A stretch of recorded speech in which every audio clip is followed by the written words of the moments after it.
Friends, আমি মায়াপুরে চলে এসেছি। আমি খুব কাছাকাছি আছি, মানে মন্দিরের কাছাকাছি। আমি এসেছি ইস্কন মন্দিরের, যেটা মানে মায়াপুরে। এই মন্দিরে সবাই আসে, এখানে ঘুরতে আসে, কেউ পুজো দিতে আসে। বিভিন্ন সময় এখানে খুব ভিড় হয়, তবে আজকে খুব একটা ভিড় নেই। কাছে কিন্তু অনেক দোকান আছে, যেসব দোকানে আপনারা বিভিন্ন রকম জিনিস কিনতে পারবেন, মানে ঠাকুরের সব রকম জিনিস। আর তাছাড়া শাড়ি থেকে শুরু করে বিভিন্ন অর্নামেন্টসের দোকান সব কিছু আছে। অবশ্যই খাবারের হোটেল তো এখানে রাস্তার দুই দিকেই প্রচুর খাবারের দোকান। দেখুন এখানে খাবারের দোকান। এখানে আপনারা যদি আসেন যে কোনো জায়গায় কিন্তু আপনারা ব্রেকফাস্ট, লাঞ্চ সবই বাইরে করতে পারবেন। অবশ্য ভেতরে করারও অনেক সুব্যবস্থা আছে, যেখানে গদা ভবন, গীতা ভবন, বিভিন্ন জায়গায় ভোগ প্রসাদ খাওয়ানো হয়। এই যে আমি কিন্তু কাছাকাছি চলে এসেছি, দেখতে পাচ্ছেন। এই যে এটা হচ্ছে মায়াপুর ইস্কন মন্দিরের গেট, মেন গেট যেটা। বিভিন্ন বাস বিভিন্ন জায়গা থেকে আসে, কারণ খুব কাছাকাছি কৃষ্ণনগর শহর আছে। কৃষ্ণনগর থেকে বাস এখানে অনেক বাস আছে আসা কৃষ্ণনগর থেকে। মানে যারা কলকাতা থেকে আসে তারা খুব ইজিলি কিন্তু এখানে আসতে পারবে। কলকাতা থেকে কৃষ্ণনগর, কৃষ্ণনগর থেকে বাস, অটো করে ইজিলি কিন্তু আপনারা এখানে আসতে পারেন।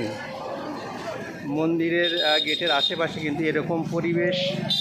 এই যে এখানে বিভিন্ন টোটো দাঁড়ানো আছে। এই টোটোগুলো কিন্তু আপনারা এইখান থেকে মায়াপুরেতে আছেন, আপনারা নবদ্বীপ ঘুরে আসতে পারেন।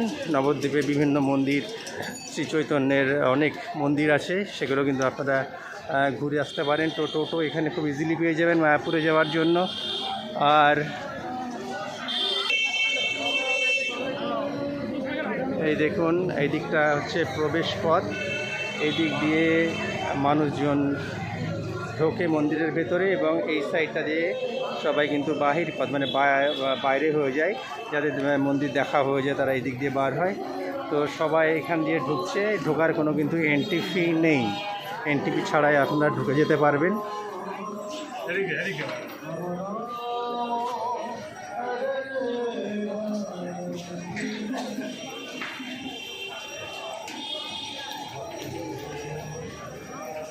আর মন্দিরের ভেতরেও কিন্তু প্রচুর দোকান আছে, যে আপনারা খুব ইজিলি শপিং করতে পারবেন। দেখুন এখান থেকে কিন্তু আপনারা বিভিন্ন স্টল, বিভিন্ন দোকান আছে, যেখান থেকে আপনারা গোপী ড্রেস, খুব ফেমাস ড্রেস, এই গোপী ড্রেসও কিন্তু আপনারা এখান থেকে কিনতে পারবেন। তবে বার্গেনিং খুব একটা হয় না এখানে, যেমন দাম বলে তেমন দামে কিনতে হয়। সব কিছুই পাবেন এখানে কিনতে। আর এদিকে কিন্তু প্রভুপাদ মন্দির আছে, ভেতরে একটুখানি হেঁটে গেলে কিন্তু ইস্কন মন্দির, যেখানে মেন মন্দির, সেটা কিন্তু আপনারা পেয়ে যাবেন। তো এই ছিল আজকের ভিডিও। কিন্তু আজকে এই ভিডিওটাই শুধু দেখালাম ইস্কন মন্দিরের গেটে, মানে গেটের সামনে কীরকম পরিবেশ, আর গেটের ঠিক ভেতরে ঢুকে আপনারা কীরকম পরিবেশ পাবেন, আমি সেটাই কিন্তু আজকের ভিডিওতে আপনাদের দেখালাম। আরও ভিডিও আমি করব, যেগুলো ইস্কন মন্দিরের ডিটেলস আপনারা সেখান থেকে পেয়ে যাবেন।